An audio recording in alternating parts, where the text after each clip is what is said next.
അടുത്തൊരു മുമ്പിലാണെങ്കിൽ നമ്മുടെ അലീനയും എൽസമ്മയും റീത്തയും തമ്മിലുള്ള ഒരു പോരാട്ടത്തിന് തുടക്കം കുറിക്കുകയാണ് എന്ന് നാളെ കാണാൻ സാധിക്കും.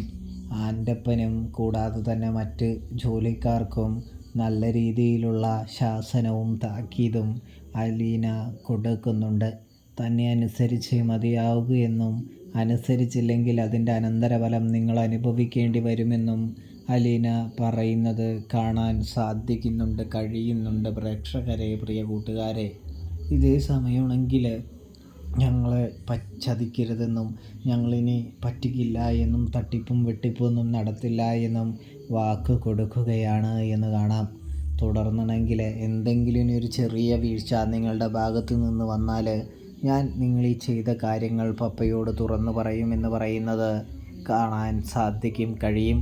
തുടർന്ന് നമുക്ക് കാണാൻ സാധിക്കുന്നതെന്ന് പറഞ്ഞാൽ റീത്ത, എൽസമ്മ അവർ വന്നു ചേരുകയാണ് എന്ന് കാണാം.